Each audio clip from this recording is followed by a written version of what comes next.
So మనతో పాటు ఈ అంశం గురించి మాట్లాడటానికి బండారు రామ్మోహన్ గారు ఉన్నారు, ప్రముఖ అనలిస్ట్. సార్ నమస్తే సార్ రామ్మోహన్ గారు. సార్ ఇప్పుడు అంటే సహజంగా ప్రభుత్వాలు 5 సంవత్సరాలు పూర్తయిన తర్వాత లేకపోతే 5th ఇయర్లోకి ఎంటర్ అయ్యాకో ఎలక్షన్స్ ఇంకో 6 నెలలు ఉన్నప్పుడు సహజంగా ఈ శ్వేతపత్రాలు రిలీజ్ చేస్తూ ఉంటారు. అంటే ఈ 5 ఏళ్లలో ఏం చేయగలిగాం, ఏం చేయలేకపోయాం, ఎందువల్ల చేయలేకపోయాం, ఇలాంటి కారణాలు చెప్తారు. దీంతో పాటుగా ఈరోజు నేను ఈ శ్వేతపత్రంలో చూసిన అత్యంత మేజర్ థింగ్ ఏంటంటే నిరుద్యోగ వృత్తి ఇవ్వలేమని చెప్పేశారు. అదేమంటే వీళ్ళు చెప్తున్నారు మేము 23 లక్షల ఉద్యోగాలు లేకపోతే నిరుద్యోగ వృత్తి ఏదో ఒకటే ఇస్తామన్నాము, మేము చెప్పిన దాని ప్రకారం 23 లక్షల ఉద్యోగాలు ఇచ్చేసాం కాబట్టి ఏదైతే మేము చెప్పామో నిరుద్యోగ వృత్తి అది ఇవ్వవసరం లేదు, ఇంకా ఇవ్వలేమని చెప్తున్నారు. ఇది చాలా ఆశ్చర్యకరంగా ఉంది ఈ అంశము. అసలు ఇంత అర్లీగా శ్వేతపత్రం ఎందుకు రిలీజ్ చేయాల్సి వచ్చింది? దాంతోపాటుగా ఈ ఉద్యోగాల అంశం ఏంటి?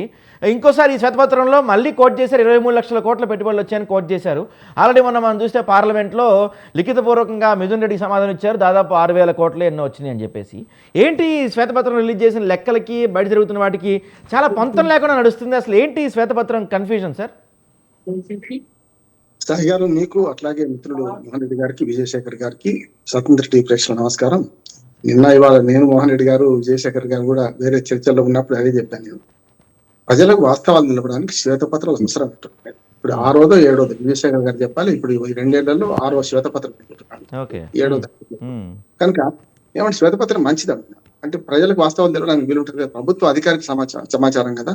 నేను శ్వేతపత్రాలు ప్రకటించడానికి తప్పబడతాను, కానీ శ్వేతపత్రంలో నిజమెంత అబద్ధం తేల్చాల్సింది ఎవరు అంటే ఇటు ప్రతిపక్షం, లేకపోతే సమాచారం ద్వారా తీసుకొని మనలాంటి వాళ్ళని కూడా మనం ప్రశ్నించవచ్చు. మీడియా కానీ మీరు నేను ప్రశ్నించవచ్చు అంటున్నాను.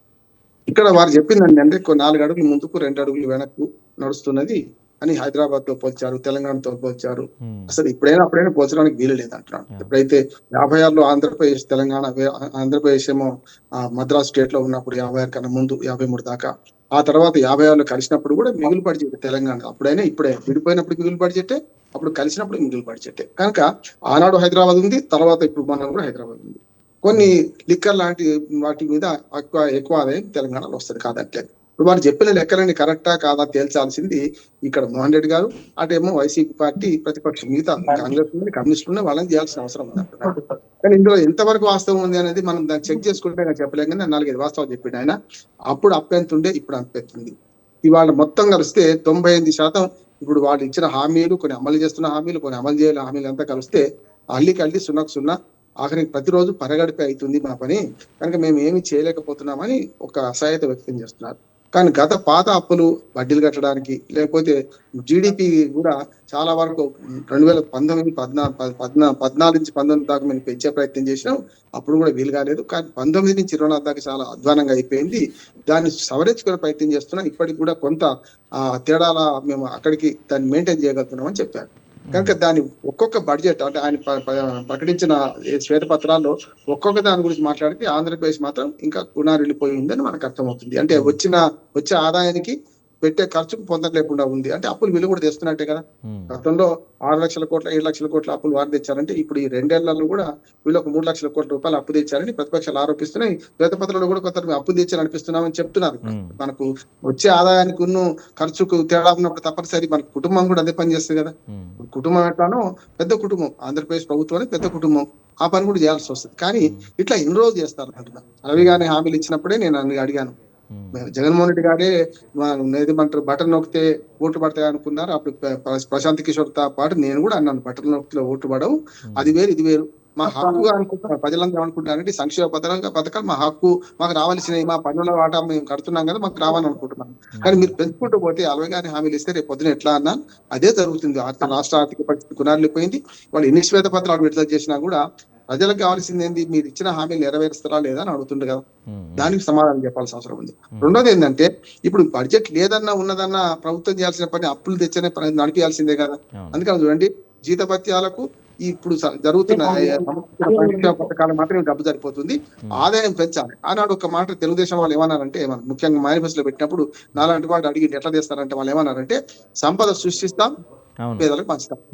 సంపద సృష్టించండి, పేదలకు పంచండి, దాంతో పాటు అభివృద్ధి పనులు కూడా కావాలంటున్నాడు. పోలవరంకి ఇచ్చే డబ్బులు కూడా చెప్పారు కదా, అది పూర్తిగా కేంద్ర ప్రభుత్వం ఇచ్చేది. కానీ 41,000 కోట్ల రూపాయలు ఇప్పుడు వాళ్ళ అమరావతి నిర్మాణానికి 2028 మొదటికల్లా పూర్తి చేసే ప్రయత్నం చేస్తామంటున్నారు. First phase 2020లో చేద్దామంటున్నారు. ఈ 41,000 కోట్ల రూపాయలు కూడా ఎక్కడి నుంచి తెచ్చారు? అప్పు తెచ్చారా లేకుంటే మరి మిగులుందా అని చెప్పాల్సిన బాధ్యత అది శ్వేతపత్రంలో ఉంది అనుకుంటున్నాను. శ్వేతపత్రంలో అంకెల గారిని కనపడుతుంది తప్ప అసలు విషయం కావాలంటే ఈ రెండింటి మీద మనం స్క్రూటినీ చేయాల్సింది. ఇటు ప్రతిపక్షాలు అటు అధికార పక్షం కూడా చర్చకు సిద్ధం కావాలి. ఈ మంచి చర్చ పెట్టారు సాయి గారు, ఈ మంచిది. నా ఉద్దేశం అంటే ఆ రెండు పార్టీలు మాట్లాడితే నేను తర్వాత మాట్లాడడానికి సిద్ధంగా ఉన్నాను. Right sir. రామ్మోహన్ గారు, సార్ మీరు ఇందాక స్టార్టింగ్ లో మాట్లాడినప్పుడు మీరు చెప్పారు 3 పార్టీల వాయిస్ విన్న తర్వాత వాళ్ళ డేటా విన్న తర్వాత నేను మాట్లాడతా అన్నారు. మీరు 3 పార్టీల వాయిస్ విన్నారు, వాళ్ళ డేటా విన్నారు. మీరు చెప్పండి సార్, ఇక్కడ నా క్వశ్చన్స్ చాలా ఎవరు ఆన్సర్ చేయట్లేదు నా క్వశ్చన్స్ కి, కనీసం మీరన్నా చెప్పండి. ఇప్పుడు అంత అద్భుతమైన పరిపాలన జరుగుతుంటే ఈజ్ ఆఫ్ డూయింగ్ లో ఫస్ట్ నుంచి 8th ప్లేస్ కి ఎందుకు వెళ్ళారు? చెప్పండి.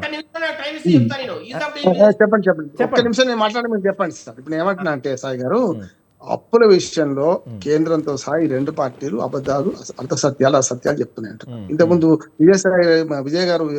విజయశేఖర రెడ్డి గారు కొన్ని వాస్తవాలు చెప్పారు. అది అటు కూడా వర్తిస్తుంది అంటున్నారు. ఉదాహరణకు అప్పులు 3 రకాలు ఉంటాయి. ఒకటి బడ్జెటరీ అప్పులు వాళ్ళు చెప్పారు, రెండోదేమో కార్పొరేషన్ అప్పులు, మూడోదేమో గ్యారంటీ అప్పులు. ఈ 3 కలిస్తేనే 9 లక్షల కోట్ల వేరు వేరుగా చెప్పాల్సిన బాధ్యత ఇప్పుడు ఈ ప్రభుత్వం మీద ఉంది. ఎందుకంటే ఈ 3 వేరు. ఇప్పుడు కాగ్ రిపోర్టు ఓ రకంగా ఇస్తున్నది. నిర్మలా సీతారామన్ గారు, మల్లికార్జున గారు గమనించాలి, నిర్మలా సీతారామన్ గారు ఇంత అప్పు ఉందని చెప్తలేదా? ఏమి ఓన్లీ బడ్జెటరీ అప్పుల గురించే అక్కడ మాట్లాడతారు. ఇక్కడేమో ఈ 3 అప్పుల గురించి మనం మాట్లాడుతున్నాం. అందుకని ఈ సందిగ్ధం చేయడానికి నేను చేతెత్తాను. ఎందుకంటే ఇప్పుడు ఈ 3 అప్పులు కలిపి 9 లక్షల కోట్ల, 3 అప్పులు కల్పక వేరు 9 లక్షల కోట్ల విజయశేఖర్ గారు చెప్పాలి. ఒకటి నెంబర్ 1. రెండోది, నిన్న కేంద్ర ప్రభుత్వం మల్లికార్జున గారు మొత్తం అంతా వీడియో చెప్పినట్టు యువకుడు కనుక ఖచ్చితంగా బీజేపీ పార్టీని సమర్థించుకోవాల్సిందే. కానీ నేను 2 విషయాలు అడుగుతున్నా. హైకోర్టు లోకేష్ గారు చెప్తే హైకోర్టు రాదు కర్నూలుకు. ఎప్పుడు వస్తుందంటే సుప్రీంకోర్టు ఒప్పుకోవాలి హైకోర్టు బెంచ్ పెట్టాను. నేను గుంటూరులో, మేము హైదరాబాద్ నుంచి మాకు గుంటూరులో బెంచ్ కావాలని కొట్లాడిన వాళ్ళమే, కొత్త నిరాహార దీక్షలు చేసిన వాళ్ళం. రాలే కదా, అలా హైదరాబాద్ హైకోర్టే ఉన్నది, రెండో హైకోర్టు కూడా. కనుక ఇవాళ హైకోర్టు మారానన్న, హైకోర్టు జగన్మోహన్ రెడ్డి గారు చెప్పినప్పుడు కూడా అన్న హైకోర్టు మారి మీ చేతిలో లేదన్నాను, మిగతా మీ చేతిలో ఉండొచ్చు. కనుక ఇవాళ కర్నూలు హైకోర్టు రావాలంటే సుప్రీంకోర్టు పర్మిషన్ ఇవ్వాలి. ఎప్పటిదాకా లేదు, వచ్చే నెలలో ప్రారంభిస్తామంటూ లోకేష్ చెప్పలేరు. నిర్మలా సీతారామన్ గారు లెక్కలు చెప్తున్నారా, మల్లికార్జున గారు, లేకపోతే వేరే చెప్తున్నారా?